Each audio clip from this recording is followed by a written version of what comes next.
Hola, si estás escuchando y viendo este taller, significa que probablemente has pasado un tiempo difícil durante este tiempo de pandemia, ya sea por la enfermedad o por alguna otra situación, ya sea que estés pasando por una mala experiencia tú o alguien de tu familia o alguien cercano.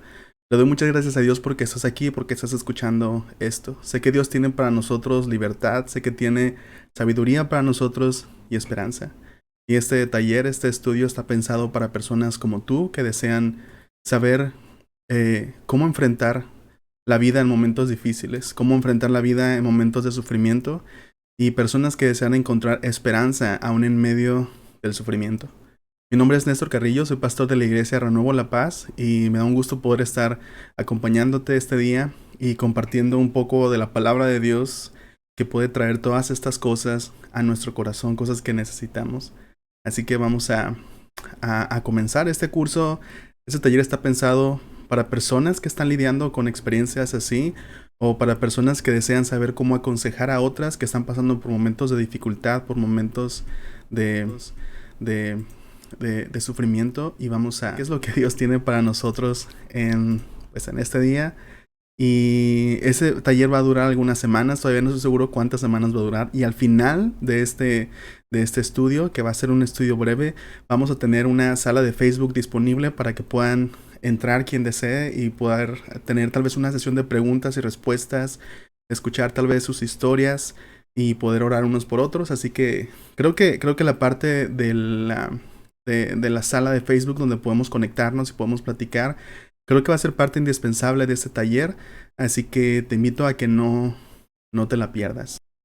Entonces vamos a comenzar con este taller, con este estudio que hemos titulado Mientras tanto. Y porque creemos que aun cuando el sufrimiento no ha pasado, Dios está presente. Me gustaría compartir con ustedes cuáles son, bueno, primero el propósito de este estudio. Vamos a estar viendo acerca de la pregunta, el día de hoy la primera sesión. Va a ser un poco de introducción. Vamos a ver la pregunta, ¿por qué Dios permite el sufrimiento en mi vida? Vamos a ver esta pregunta.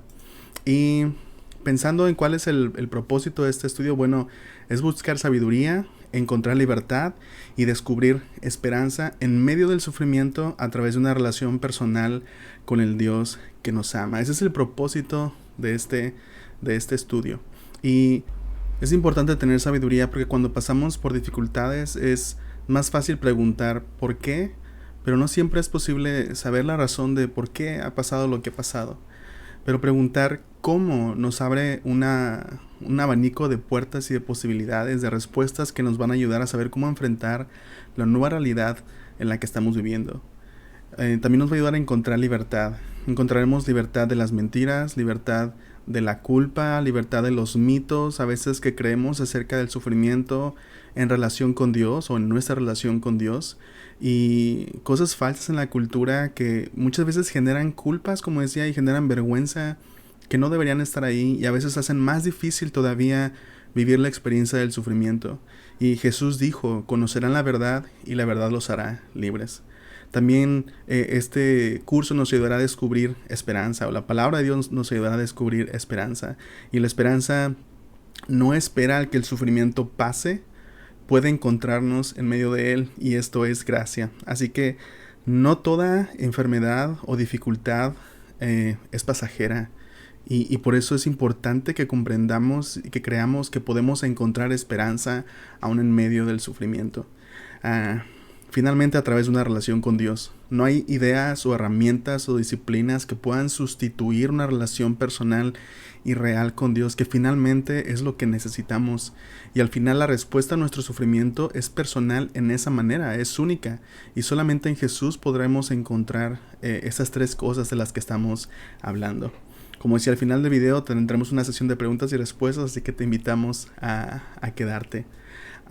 Como decíamos, tenemos entonces que podríamos dar dos tipos de respuestas al sufrimiento. La primera respuesta sería una respuesta filosófica y teológica que vamos a verlo de manera muy rápida, y la segunda forma es una respuesta personal, que es en lo que nos vamos a enfocar.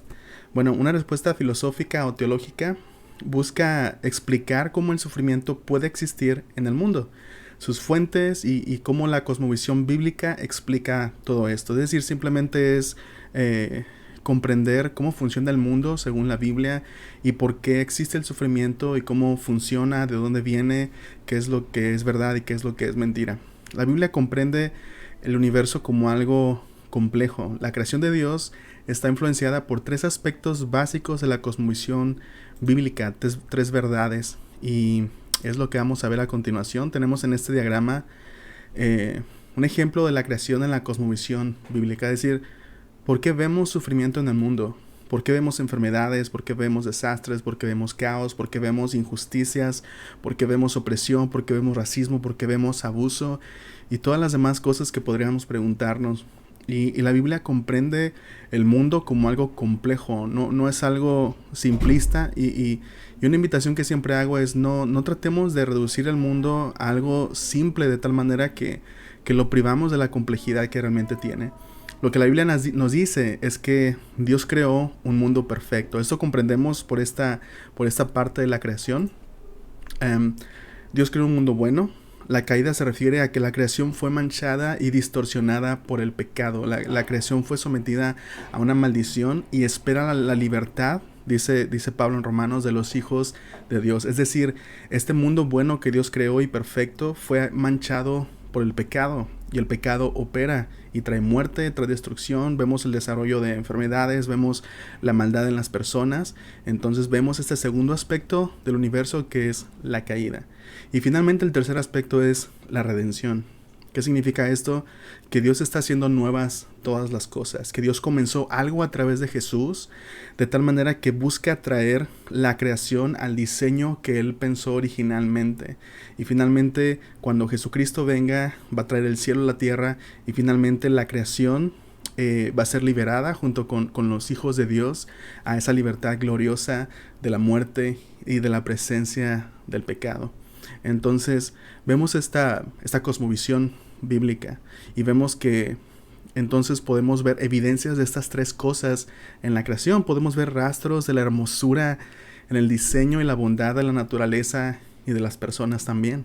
También podemos ver las manchas del pecado y la descomposición, podemos ver las enfermedades, los pecados de las personas, podemos ver la opresión, podemos ver la injusticia, podemos ver asesinatos, etc.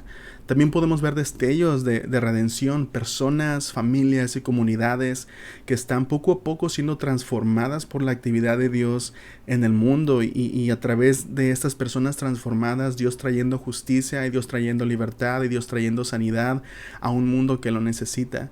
Y es básicamente personas que han creído y personas que están comprometidas con Dios a decir: Señor, así como tu voluntad se hace en el cielo, que se haga en la tierra.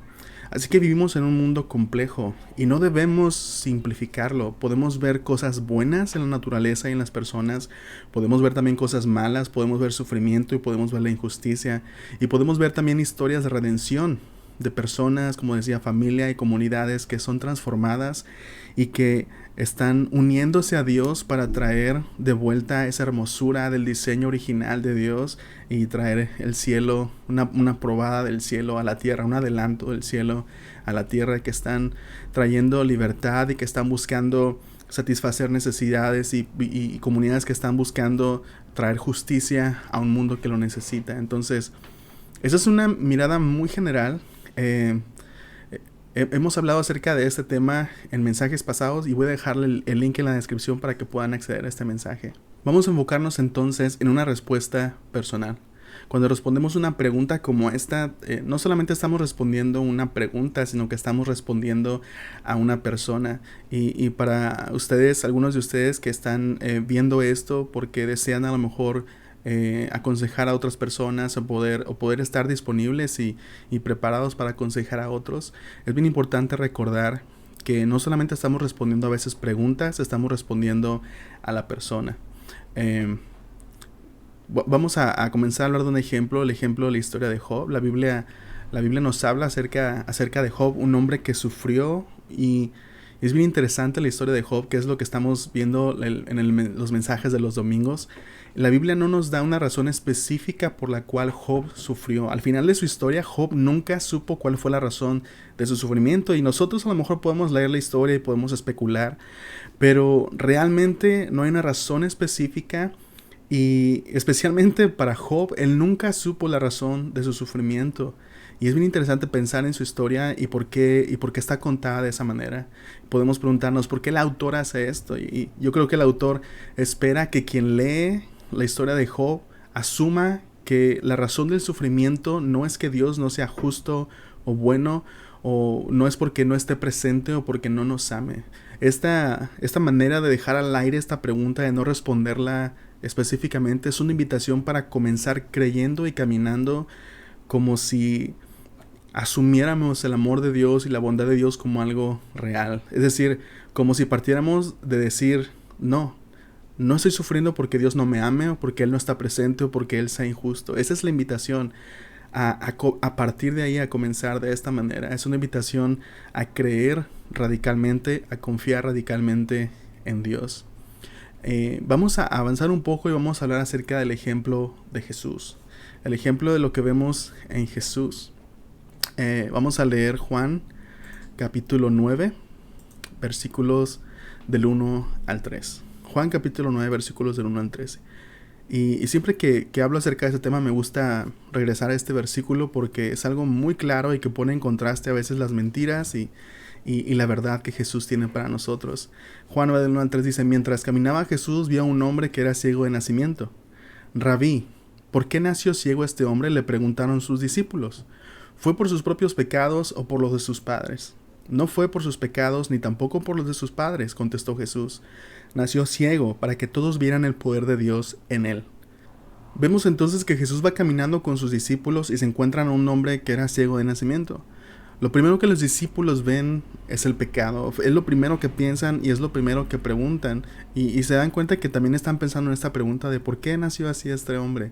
Y lo primero que ellos asumen es: ha de haber sido por pecado. Una persona que está afligida por una enfermedad así debió haber hecho algo tan malo que Dios lo está castigando.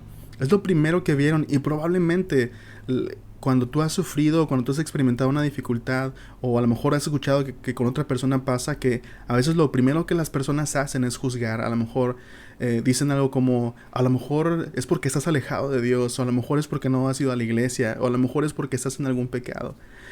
Lo primero que los discípulos ven es el pecado, pero lo primero que Jesús ve es redención. Es la actividad redentora del Dios en el mundo. A eso nos referimos con redención. Con redención me refiero a lo que Dios está haciendo continuamente en el mundo.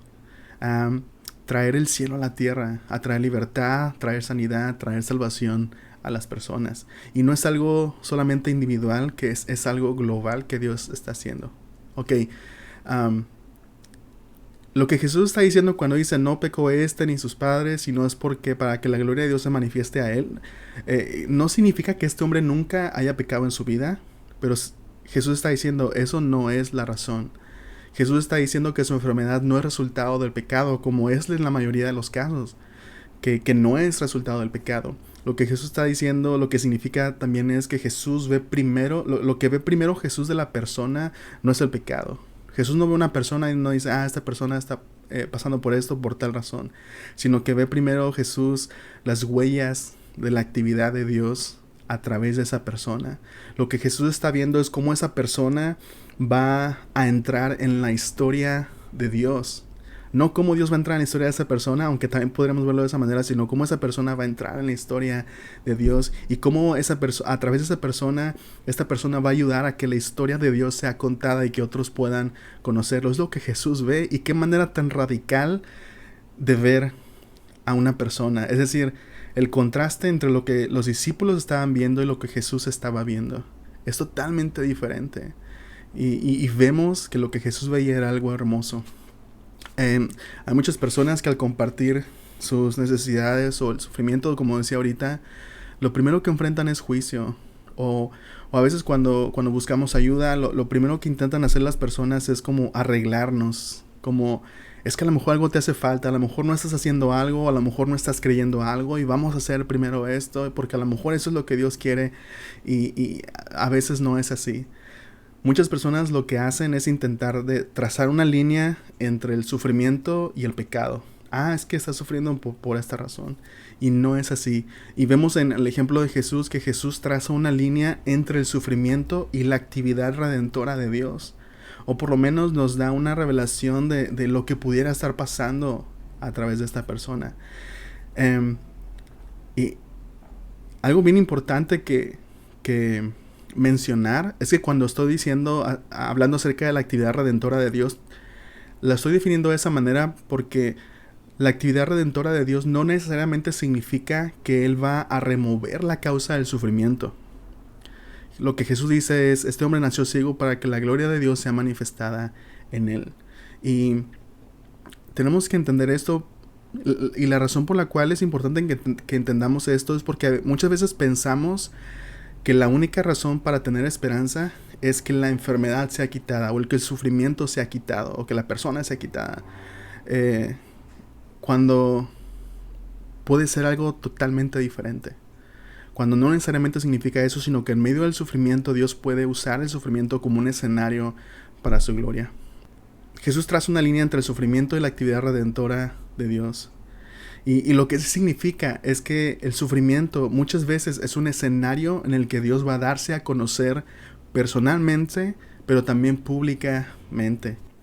Y su actividad resultará en que personas tengan un nuevo conocimiento de quién es Dios y cómo es Dios. A eso se refiere Jesús con cuando dice, sino para que la gloria de Dios sea conocida a través de este hombre. Es decir, que la actividad de Dios resultará en que Dios va a ser más conocido. Las personas van a conocer a Dios de una manera más profunda. No solamente quién es, sino cómo es. Algo bien importante que me gustaría recalcar. Ante el sufrimiento, muchos ven las manchas del pecado. Jesús ve las huellas de la actividad de Dios. Ante el sufrimiento, muchos ven las marcas del pecado. Jesús ve las huellas de la actividad de Dios. Y si nosotros queremos ser personas que traen sabiduría, libertad y esperanza a otras personas, tenemos que hacer lo mismo que Jesús hacía. Antes de ver el pecado, antes de intentar trazar esta línea entre, déjame ver qué es lo que hiciste, déjame ver cuál es la razón que está pasando esto y qué es lo que tienes que hacer para resolverlo, es simplemente poder ver el valor de la persona. Una persona que fue creada a la imagen de Dios y ver a la persona como una persona. No como un problema a ser resuelto, sino como una persona para ser amada. Una persona que Dios quiere integrar a su historia. Y eso nos trae una nueva perspectiva de cómo ministrar, de cómo servir a personas que están pasando por sufrimiento. Si Dios nos llama a acompañar y consolar a personas experimentando momentos de sufrimiento, no veamos a tales personas como problemas a ser resueltos, sino como personas que necesitan ser amadas. No veamos a tales personas como problemas a ser resueltos, sino personas para ser amadas. Muchos ven el sufrimiento como un estorbo para los planes de Dios, pero Jesús los ve como los mejores escenarios para su gloria. Una vez más voy a decirlo, muchos ven el sufrimiento como un estorbo para los planes de Dios. Jesús los ve como los mejores escenarios para su gloria. Muchas personas en la iglesia podrían llegar a sentirse como personas incompletas cuando están pasando por momentos de dificultades. Podrían llegar a sentirse derrotados por no vivir una vida de victoria, a lo mejor teniendo tal vez incluso un concepto equivocado de lo que significa vivir en victoria. O tal vez porque no estamos gozosos o porque es un momento en el que es difícil estar gozosos, podrían llegar a sentirse como personas incompletas, como cristianos incompletos, sin nada que ofrecer para el reino de Dios. Jesús tiene una perspectiva diferente. Cuando nos encontramos en una situación de debilidad, Jesús no nos ve como personas inútiles o incompletas para poder colaborar en la historia de Dios para que otros puedan conocerle. Al contrario, lo que Jesús estaba diciendo de este hombre es un cuadro en blanco. Este hombre es un lienzo listo para que Dios pinte su historia y para que otros puedan ver la hermosura de Dios y la redención que Él tiene para el mundo, la salvación que Él tiene para el mundo. Este hombre no es alguien que no pueda aportar al reino de Dios. Este hombre no es alguien que esté incompleto. Este hombre es alguien que está dispuesto, que puede ser un escenario para la gloria de Dios. Porque no es en nuestras fortalezas que Dios se muestra más claramente, sino en nuestras debilidades. Porque en nuestras fortalezas, quien se muestra más somos nosotros, porque nos sentimos fuertes. Es en nuestras debilidades donde Dios se muestra más. Así que cuando experimentamos momentos de sufrimiento, pudiéramos sentirnos totalmente aislados. Podríamos sentir que Dios está ausente, podríamos sentir que Dios no está activo. Y lo que Jesús nos muestra es todo lo contrario. Jesús nos muestra cuando estamos en esos momentos de sufrimiento, el sufrimiento es un escenario en el que Dios puede mostrarse con mayor claridad, no solamente personalmente, sino públicamente. Veamos un segundo ejemplo en la historia de Jesús.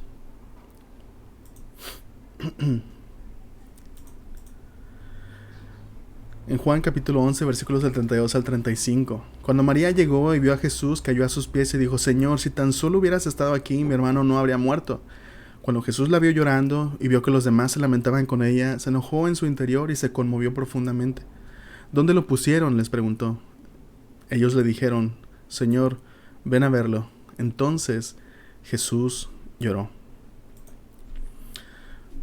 La pregunta que hacen Marta y María es una pregunta que todos nosotros hemos hecho en momentos difíciles. Es una pregunta que yo hice cuando mi papá falleció. La pregunta lo que ellas dijeron fue: Señor, si hubiera estado aquí, esto no hubiera pasado. La pregunta que ellas estaban haciendo es: Jesús, ¿por qué no estabas aquí? ¿Por qué no llegaste a tiempo? ¿Por qué no hiciste algo? ¿Por qué no evitaste que pasara esto? Si realmente hubieras estado aquí, esto no hubiera pasado. Y es una pregunta que espero que entendamos que la hacemos cuando nos sentimos débiles, cuando nos sentimos frustrados, cuando nos sentimos tristes. Y lo que las hermanas de Lázaro estaban realmente preguntando, y lo que nosotros realmente estamos preguntando detrás de estas preguntas es: ¿no te importamos? ¿No somos importantes para ti? ¿Acaso no nos amas? ¿Acaso no eres un Dios bueno? Esas son las preguntas que estamos respondiendo. Y ellas estaban haciendo estas preguntas y no entendían o no podían ver que Dios tenía un plan escondido para ellas. Y no solamente para ellas, sino para todas las personas que estaban presentes. Porque sabemos, incluso en la cultura mexicana, sabemos cómo en un funeral reúne a personas que están lejos, a familias que están lejos, a familias que están separadas. Y en medio de esa situación Dios tenía un plan, no solamente para Lázaro, no solamente para sus hermanas, no solamente para ellos como familia.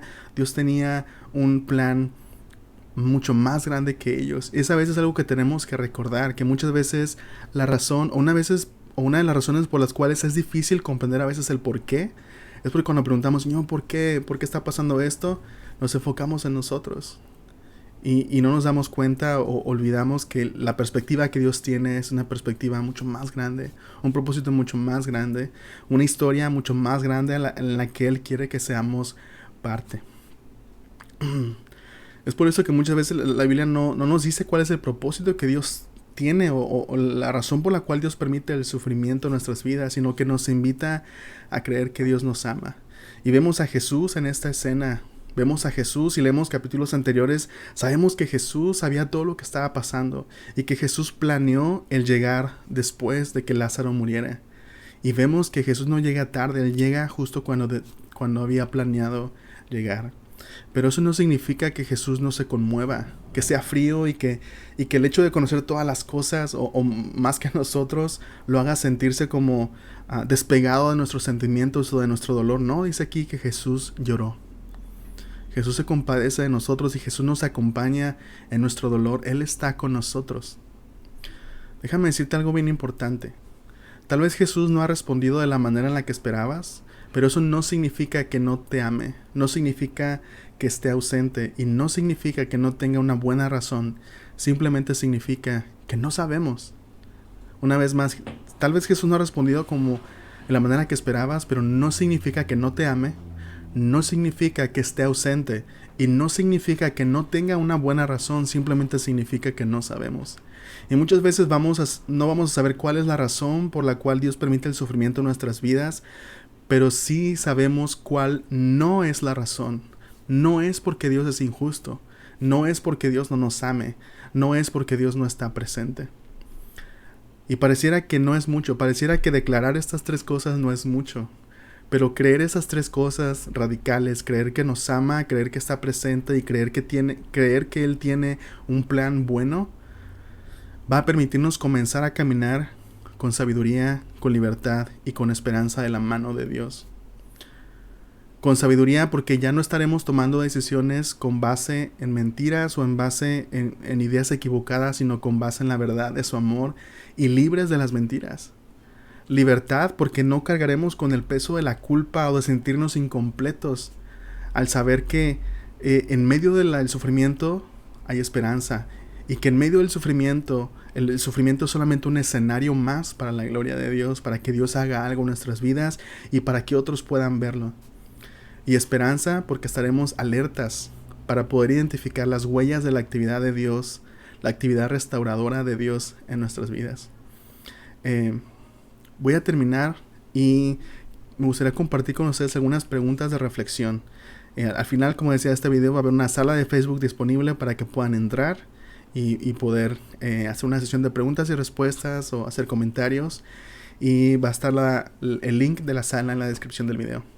Las preguntas de reflexión. ¿De qué manera crees que cambiaría tu experiencia con el sufrimiento si en lugar de orar, Señor, ¿por qué me está pasando esto?, comienzas a orar, Señor, ¿cómo debo enfrentar esta nueva realidad?